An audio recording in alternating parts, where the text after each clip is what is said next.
जो है खुदाई खिदमतगार, उन्हों को सदा स्वतः ही खुदा और खिदमत अर्थात बाप और सेवा। वैसे भी आजकल की दुनिया में कोई किसका कार्य नहीं करता, वह सहयोगी नहीं बनता, तो एक तो को कहते हैं भगवान के नाम से ये काम करो, व खुदा के नाम से ये काम करो। समझते हैं भगवान के नाम से सहयोग मिल जाएगा और सफलता भी मिल जाएगी। कोई असंभव कार्य व होपलेस बात होती है तो भी यही कहते हैं भगवान का नाम लो तो काम हो जाएगा। इससे सिद्ध क्या होता है? असंभव से असंभव, ना उम्मीद से उम्मीदवार कार्य बाप ने आकर के किए हैं।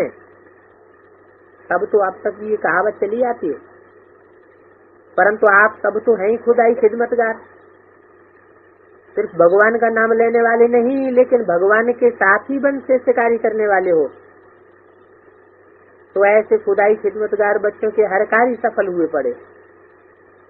खुदाई खिदमतगार बच्चों के कार्य में कोई असंभव बात नहीं हो सकती, सब संभव और सहज है। खुदाई खिदमतगार बच्चों को विश्व परिवर्तन का कार्य मुश्किल लगता है क्या? ये तो हुआ ही पड़ा है, ऐसे ही अनुभव होता है ना। सदा यही अनुभव करते हो कि ये तो अनेक बार किया हुआ है, कोई नई बात नहीं लगती है। होगा नहीं होगा, कैसे होगा, ये क्वेश्चन ही नहीं उठता। क्यों? क्योंकि बाप के साथ ही हो। जबकि अब तक सिर्फ भगवान के नाम से ही काम हो जाते हैं, तो साथ में कार्य करने वाले बच्चों का हर कार्य तो सफल हुआ ही पड़ा है। इसलिए बाप दादा बच्चों को सदा सफलता मूर्त कहते हैं। सफलता के सितारे अपने सफलता द्वारा विश्व को रोशन करने वाले हैं। तो सदा अपने को ऐसे सफलता मूर्त अनुभव करते हो।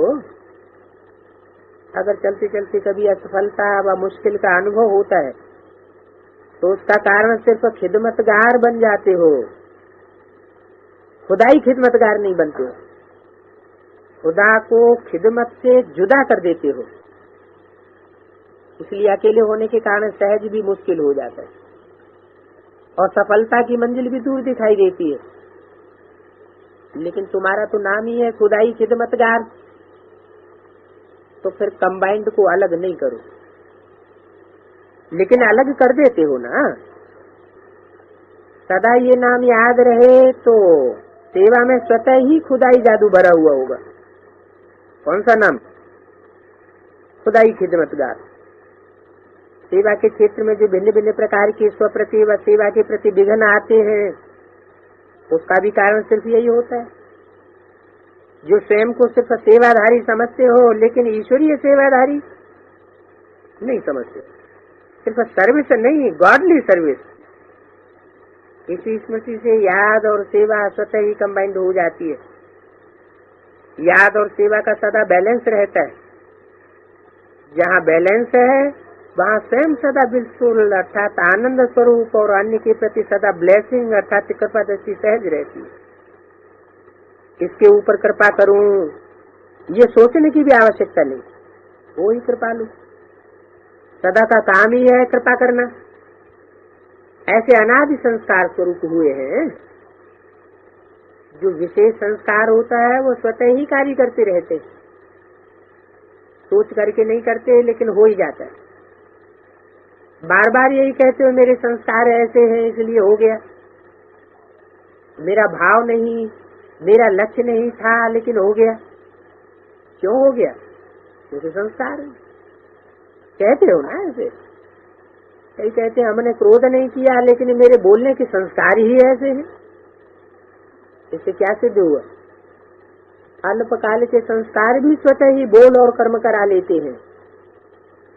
तो सोचो, अनादि बोल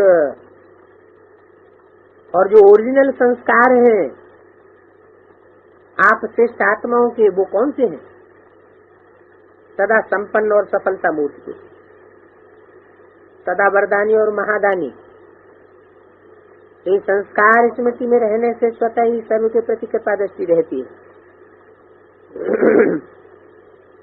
अल्पकाल के संस्कारों को अनादि संस्कारों से परिवर्तन करो तो भिन्न भिन्न प्रकार के भिन्न अनादि संस्कार इमर्ज होने से सहज ही समाप्त हो जावे। बाप दादा को अब तक भी बच्चों को स्व परिवर्तन व विश्व परिवर्तन की सेवा में मेहनत देख करके सहन नहीं होता है। खुदाई खिदमतगार और मेहनत अनुभव करे। जब नाम से ही काम निकाल रहे हैं तो आप तो अधिकारी हो। आप लोगों की मेहनत कैसे हो सकती है? तो छोटी सी गलती करते हो, वो कौन सी गलती करते हो? जानते हो ना, जानते भी अच्छी तरह से हो, फिर क्यों करते हो? मजबूर बन जाते हो। सिर्फ छोटी सी गलती, मेरा संस्कार, मेरा स्वभाव, अनादिकाल के बजाय मध्यकाल के समझ लेते हो। मध्यकाल के संस्कार स्वभाव को मेरा संस्कार, मेरा स्वभाव समझना, यही तो गलती है ना। ये रावण का स्वभाव है, आपका नहीं है। पराई चीज को अपना मानना, ये गलती करते हो। मेरा कहने और समझने से मेरे में स्वतः ही झुकाव हो जाता है, इसलिए छोड़ना चाहते हुए भी नहीं छोड़ सकते। समझा क्या गलती करते हो? तो सदा याद रखो, खुदाई खिदमतगार हैं। मैंने किया नहीं, खुदा ने मेरे से कराया।